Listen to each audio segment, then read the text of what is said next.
Let's talk about the Juliette Has a Gun 2023 Fragrance Discovery Set.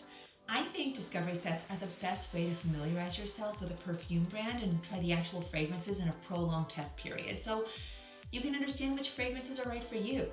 This set includes a generous deluxe sample of the brand's iconic fragrance, Not a Perfume, a sample of a new 2023 launch, and 6 more fragrances.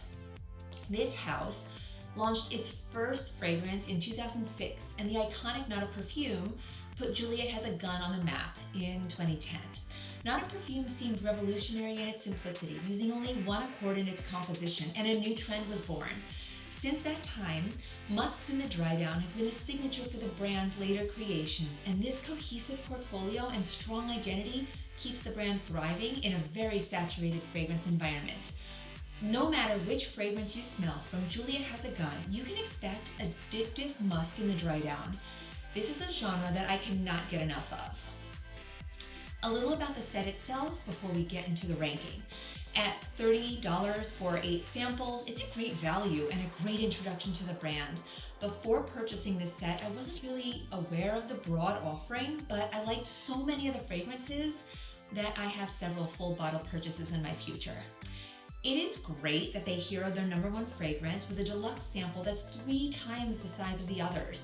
It helps a consumer get so much wear out of the top fragrance and will continue to cement Not a Perfume status as a top musk fragrance. It also makes sense to sample your newest fragrance, which at the time was Lust for Sun. I like that the pack itself is compact and has some introductory brand information on the back. The foam hugging the sample vials is very secure, but almost too secure. It was kind of hard to get the samples out, and beware that the actuators do not always work that well. And for best results, keep your sample upright when you're spraying. RIP Vanilla Vibes. Now, let's rank these fragrances. Number 8, Lust for Sun. I actually don't mind this fragrance as far as tropical white florals go. It is big, powerful, and long-lasting. Unlike other tropical white and yellow florals, which can feel cloying, dry and scratchy, or sickly sweet and overripe, Lust for Sun smells lush, wet, and open. The florals smell natural and not synthetic, and the whole fragrance wears easily and is pretty well blended.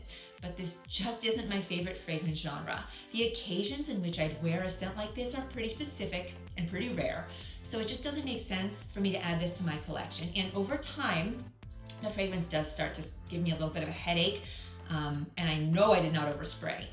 If you like white florals though, give it a try. Number 7, So I feel like I must be a nosnick to some component of this fragrance because I don't find it that interesting, exciting, appealing, or complex. Feels a little bland and singular on my skin and on the blotter, and I get a powdery, muted root beer accord. In reviews, many people say it smells medicinal or like a luxury hospital. I don't really understand what that could mean. What does come through may wear okay on my skin, but since I don't get a real fragrance hook, and this fragrance doesn't evoke any emotion or feeling in me at all, I could never justify making this a part of my fragrance collection. I will say that I've only worn it a few times and maybe I need to experiment a bit more, but as of today, it's less of an and more of a meh. Number 6, Magnolia Bliss. Again, I'm not really into predominantly floral fragrances, but Magnolia Bliss is pretty beautiful. It's easy and wet in the opening, and I can almost feel the lush, velvety white petals on my fingertips. This fragrance feels optimistic and happy, and the addictive signature musk dry down is very comforting. Number 5, Pear Inc.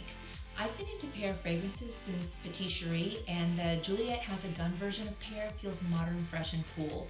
It's a simple composition, but still evocative, juicy, bright, playful, and happy.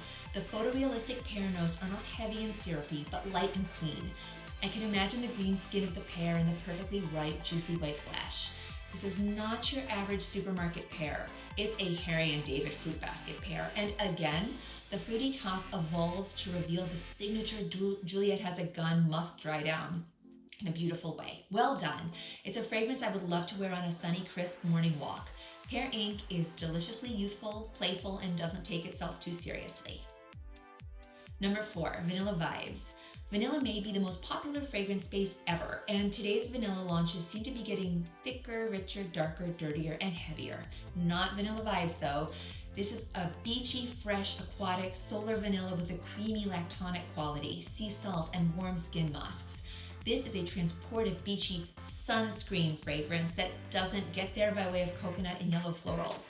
Instead, it uses musk, woods, and amber to evoke the imagery of tanning on warm sand under a hot tropical sun.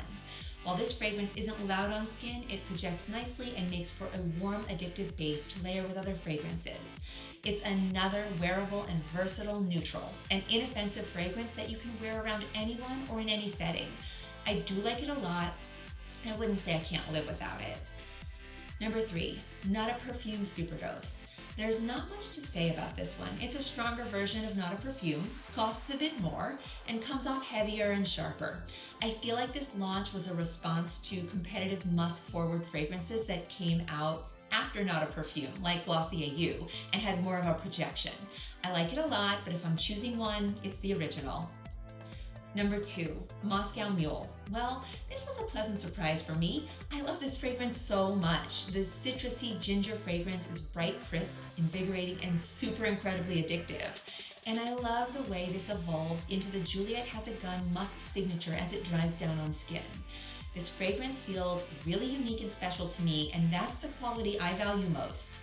After liking a fragrance character, the unique and innovative qualities of a fragrance are what's going to drive me to make a full bottle purchase. It's nice to wear a citrus that doesn't skew candy-like, functional, sour, green and rindy, overly woody, or masculine. Of all the fragrances in this discovery set, I see this one as the most unisex. I'm a little bummed out because so many people call out Moscow Mule for poor longevity and weak projection. But in my experience so far, I have not been disappointed by the fragrance performance. And number 1, Not a Perfume. Not a Perfume was my favorite fragrance in this discovery set, and the magic really happens when I'm wearing it on skin. I love the warmth and addictiveness I get from wearing musk fragrances, and I think the clean, fresh, your skin but better concept shows us that you don't need an incredibly complicated, multifaceted, beast mode projecting perfume to make a statement with your fragrance. Even though this fragrance is made from only one fragrance raw material, it feels complex and multidimensional on my skin. It's cocooning, cozy, and comforting, soft, warm, and blended. I love the versatility and longevity of this fragrance. Even though the projection stays fairly close to the skin, that is enough for me, and I get the occasional bursts of fragrance throughout the day.